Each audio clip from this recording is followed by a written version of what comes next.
Tapi gue sampai sekarang ya, gue nggak terlalu nyaman lo main pakai Martis. Di samping ya. Di samping, Kayak, iya memang kelihatan kayak ada kurangnya sulit gitu. gitu. Oke, ini dia. Penentuan tim RRQ akankah mendapatkan 2 poin penuh? Atau bahkan Aura akan mengamuk dan membakar sang raja? IPL Arena sekali lagi, mari kita ramaikan tepuk tangannya. Wow, semakin ramai ya, semakin siang semakin ramai. Yang di rumah juga mau kesini boleh, ramai-ramain di sini karena match hari itu banyak banget bang, ada 4 match total. Oke, dan buat kalian semua yang bingung mau pacaran kemana, langsung aja MPL Date ke MPL Arena. Ya, kalau nggak punya pacar, kasihan deh lo. Waduh, kayak ngomongin diri sendiri. Oke, kalau gitu kita balik lagi menuju ke Lane of Dawn ya. Sampai sekarang membantu pergerakan dari seorang Albert untuk mendapatkan rotasi yang cukup cepat. Karena Little Wonder-nya ada berada di arah top lane. Ya, dia start di orange, satu biar nggak dirusuhin sama Franco sih. Karena Franco tuh deket banget ke purple buff. Yang kedua, karena nanti rotasinya akan berakhir di purple buff dan dia bisa kontes si Little Wonder-nya. Albert malah berlawanan, Albert maksudnya Kabuki malah berlawanan. Dan bahkan di sisi sebaliknya kita lihat, harusnya yang dominasi ini dari seorang Hai, bukan Finn. Malah yang membuat ketakutan jungler itu sendiri, malah berada di sisi dari tim RRQ. Kalau kita bahas soal Franco nih, lu setuju gak sih kalau Franco ini gak muncul malah serem? Ah iya dong, kan itu dia yang mengerikan. Dia lebih bisa inisiator tanpa harus mengeluarkan badannya, nggak ngebuka badan. Justru kalau dia muncul, kita gak takut gak sih? Oh Hadi ada di sini. Tapi Gua kalau tahu dia nih, gak ada, geraknya kemana gitu ya, geraknya kemana. Dan bahkan kita lihat juga di mana ada Chait mencoba one by one situation di arah bottom lane. Ada Hai mundur ke arah belakang, Finn bersama dengan seorang Rainbow mencoba untuk memberikan sedikit pressure di arah bottom lane. Hai mau nggak mau harus mengeluarkan satu buah flickernya kali ini untuk bisa survive. Tembok yang sangat tepat dikeluarkan oleh seorang Finn, barrier 1 kali 24 jamnya. Kali ini portal yang sangat tepat bahkan sampai membuat Hai mendapatkan flickernya. Iya lumayan sih ya untuk di awal. Walaupun gak ada kill yang terjadi. Tapi menurut gua ini udah lumayan banget nih. Source besarnya udah keluar. Sosok dari Roamer gak punya flicker ketika di turtle pertama. Otomatis semua bagian frontnya akan lebih berani. Dan Martis experience match up sama Glow. Jujur kalau memang di fight adu terus. Kayaknya Martis masih bisa deh untuk ngasih damage dan kabur. Alright, tapi yang paling sulit adalah Martis di sini nih. Ini akan ada zoning out yang tidak cukup adil kalau gue bilang di arah EXP lane. Kenapa? Glue itu survive banget. Dia benar-benar bisa bertahan hidup untuk nge-zoning out para pemain dari tim Aura Fire lainnya. Tapi lihat, Retribution berhasil didapatkan dengan Kabuki sangat baik. Bahkan first blood didapatkan dengan 1 point kill atas seorang Finn yang mahal. Lagi ya, berarti kembali lagi nih. Aura dengan rotasi yang bagus di awal. Turtle-nya oke sih, Retribution-nya Kabuki ini bahaya nih kalau gue lihat. Iya, udah mulai ya. Iya, cuman entah kenapa nih, jangan sampai ikutin alur dari RRQ. Karena memegang early game, di game pertama kita udah lihat, itu gak cukup. Gak cukup, kan aku udah bilang, sekarang ini very important person itu berada di gold lane. Ya. Itu udah pos satunya. Yang bisa dibilang, kalau misalnya di arah early to mid jungler bisa gendong, udah bisa menangin, ngasih space, mid lane trio midnya udah ngasih space, tapi mid to the late gamenya gold lane-nya gak bersinar, berat. Emang susah sih, karena yang punya damage di akhir ya gold lane gitu kan. Ya, bahkan kandalin basic. Bahkan kalau early-nya gold lane-nya gak maksimum, tapi di arah mid to the late game-nya dia bisa gendong, itu malah bisa jadi menang, Lim.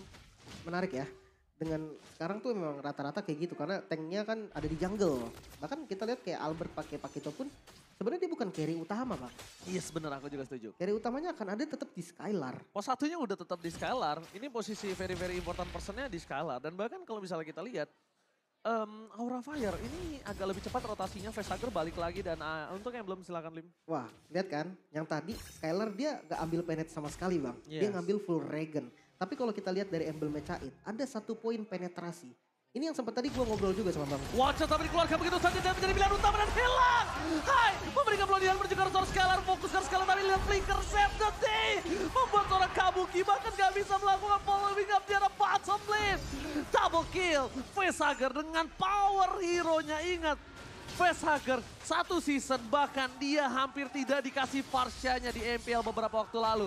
Tapi lihat Albert. Misklik yang dilakukan, sayang sekali tidak bisa menurunkan Facehugger dari burung Ferdiamson. Iya, bulung ya. Tapi Turtle yang lagi-lagi di setup sama Aura. Dan RRQ sebenarnya punya PR, tapi Rainbow mancing man yang mantap. berhasil didapatkan. Lemon di garis depan. Hai menjadi pilihan utama, tapi lihat adu Retribution dari seorang Albert bersama dengan seorang Kabuki. Siapa yang berhasil mendapatkannya? One shot dan Retribution di tangan dari seorang Albert. Finn membuat segalanya lebih manis dan lebih mudah untuk seorang Albert. Ya. Finn save the day. Sang kapten pastinya dari RRQ yang memberi waktu dengan wall charge-nya, namun di sisi lain Cait dia dapetin full dari plating turret bang. Ini juga menjadi bahaya karena kita tahu Cloud yang memang udah dapetin 2 item power spike-nya, Demon Hunter Sword dan juga Golden Staff itu bisa ngasih damage yang benar-benar gila dan bahkan trade-nya sama turret. Ini terbilang rugi sih sebenarnya untuk di awal game kayak gini. Iya, tapi kita lihat agak sedikit pergerakan yang kurang fleksibel nampaknya dari seorang Cait ya. Dia harus segera rotasi sih. Bahkan kita lihat di arah bottom lane, Flavi terperangkap begitu saja. Ada Rainbow dan Decimet! Hilang langsung membuat para pemain dari tim Aura Fire. Mereka harus sadar Flavi tidak boleh terbuka positioningnya. Para pemain dari tim Aura Fire harus memberikan waktu untuk seorang Cait. Albert di belakang sana, dia berani banget Magu mengadu 1 lawan 1 dengan seorang Kabuki. Tapi untungnya Hai terdeteksi. Kalau Hai tidak terdeteksi itu mungkin Albert masih bisa dive in. Menarik memang ya dengan sebenarnya mungkin metode yang dilakukan sama Aura Fire memang seperti ini. Namun Watchers ternyata mas. Oke, Watchers dikeluarkan. 1 poin telah didapatkan. Para pemain dari tim Aura Fire kali ini mereka mencoba untuk memberikan sedikit pressure terhadap seorang Kabuki. Tapi masih ada Vesager. Mencoba untuk membalikan kembali keadaan. Atau ingatkah kalau Vesager tadi di war di arah bottom lane yang dimenangkan oleh RRQ, Vesager membalikan dengan 2 point kill. Iya. Itu jangan sampai dilupakan. Posisinya sih yang paling bagus Posisinya itu dengan Farsianya itu sangat-sangat bagus. Bahkan dengan dia Purify sekalipun ya. Walaupun dia dengan Purify, dia bukan flicker loh. Iya. Mungkin mau nggak mau ya nanti Watchers flicker mas dari Finn dan Renner lumayan sakit sebetulnya. Dan balik lagi Aura sekarang lagi memegang keuntungan nih dari vision mapnya karena 1 turret udah hancur dan conceal play ini yang memang mereka butuhkan. Tapi mereka butuh target besar, udah nggak boleh lagi makan Finn. Oke, mereka tunggu target yang cukup besar tapi Fluffy tidak boleh ngebuka seperti itu lagi. Kalau nggak bareng sama Hai. At least kalau Fluffy-nya terkena poking, ada Bloody Hand yang dikeluarin. Bisa di-commit ya? Yes. Sebenarnya mungkin jangan sampai di-poke tapi nggak balas poke bang. Itu yang bahaya. Yes, jadi kayak nggak adil pertukaran darahnya. Bener, nantinya dia akan dipaksa recall dan sebagainya. Dan bahkan itu akan posisi 4 versus 5. Alright, kali ini kita lihat Kabuki yang berada di garis depan terlebih dahulu. Langsung ada Bloody Hand, Lemon yang menjadi target utama. Split membuat Lemon mencoba bertahan tapi ternyata tidak bisa terlalu lama dengan Decimet yang dimiliki tim Aura. Kabuki dipaksa untuk mundur. Kabuki gak memiliki darah untuk bisa mengadu Retribution. Tapi di sisi sebaliknya, Fluffy, Cait tidak mau tim fight lebih dalam lagi. Cait sedikit terlalu terburu-buru untuk masuk. Dia butuh stacknya dan sekarang Cait bisa bersinar. Tidak ada wall charge, dia punya sprint, dia punya blazing duet. Tapi ternyata Cait gak masuk. Ini harusnya kesempatan maksimum. Ini harusnya kesempatan yang mahal untuk Cait bisa masuk loh. Iya. Itu Cait free banget. Mungkin memang niatnya untuk reset doang bang. Dan Kabuki hampir saja bisa ditumbangkan, dapetin 1 turret. Dan seperti kita tahu kenapa Albert tadi semangat banget bang ya. Atau sedikit grogi dari retri. Iya. Kita tahu ya, dilihatin emang begitu ya. Ditonton oleh ini support system terbaik. Tapi Cait, kalau sekarang ini bukan waktu yang baik. Ini bukan waktu yang baik, bahkan dari tadi yang dia lakukan menurut aku. Dia membuang waktu yang harusnya dia bisa dapetin gold di sisi lain. Bisa farming, bisa ngelakuin split push mungkin. Malah kita melihat kok malah Kabuki yang nge-split gitu kan. Yang harusnya sosok Kabuki tadi ya udah recall aja. Terus dia langsung balik lagi ke turtle, Caitnya yang turun. Karena kita anggap apa? Mereka under kondisi gold. Mereka butuh gold itu. Dan mereka butuh Cait untuk dapetin banyak banget gold dengan item yang cukup mahal dari Bloody Hand. Iron Hawk yang sangat maksimal. Finn, Watchers dibalikan kembali ke arah mundur ke arah belakang.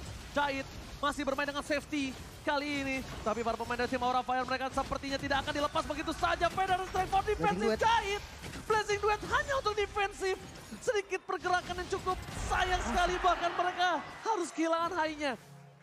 Agak maksa sih bang. Ini kalau bisa kita bilang bukan hanya maksa. Kalau lihat based on game yang pertama, yang satu Blazing Duet for offensive, sekarang for defensive. Kasusnya beda. Lihat bahkan para pemain dari tim Aura mereka udah nggak bisa bertahan lagi. Source skill yang habis, nggak ada Feather Restrict. Gimana caranya mereka bisa mengcover?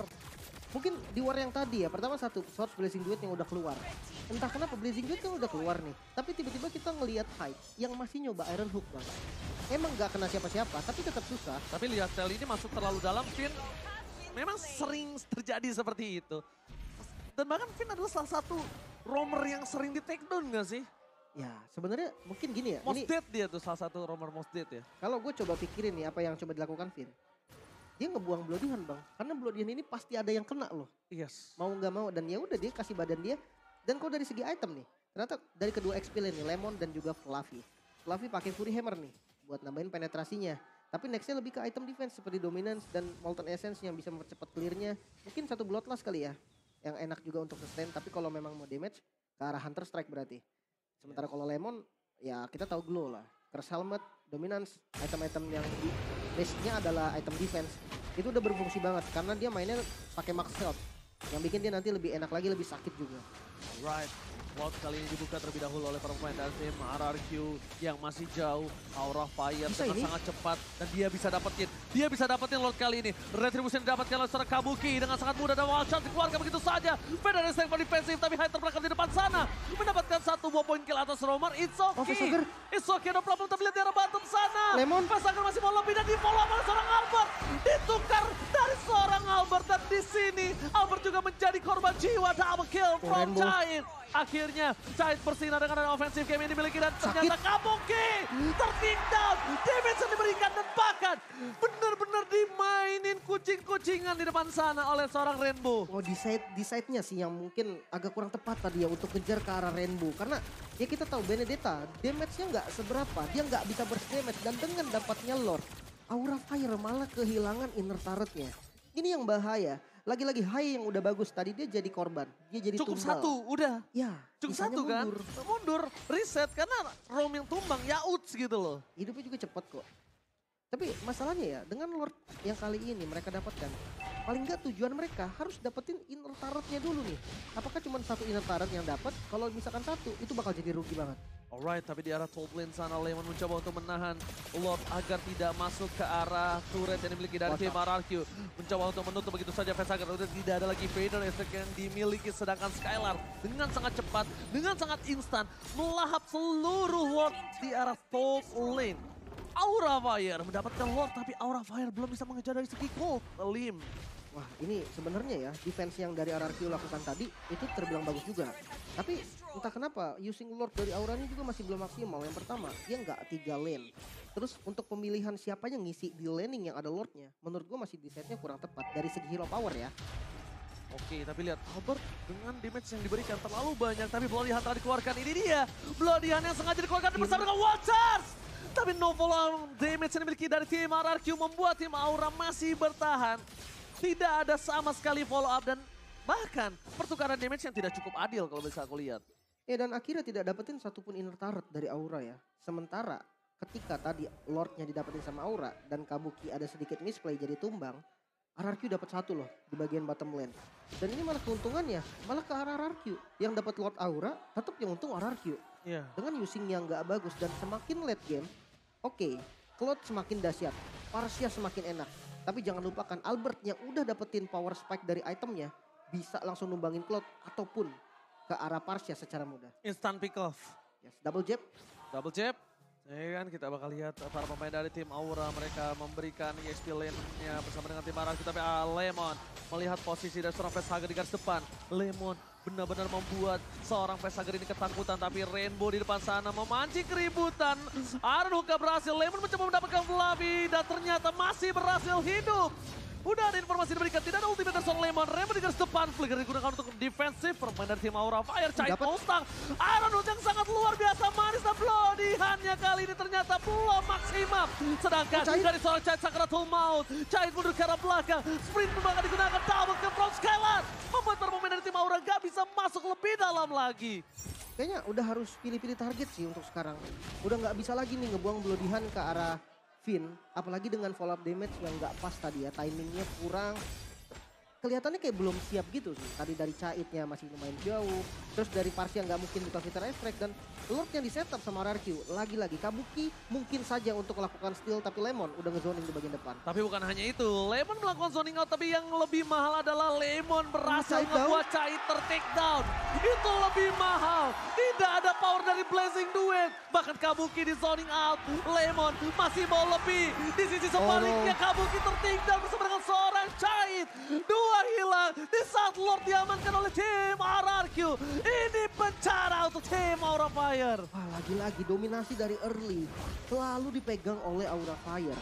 Namun kenapa setiap mid game masuk dari mid ke late gamenya terlihat sangat berantakan. Bener kan? Dan bener-bener nggak bisa ngelakuin apa-apa. Early-nya tuh kuat banget. Tapi mid to late game-nya itu berat banget. Sedangkan Federation udah dikeluarkan loh, Lim.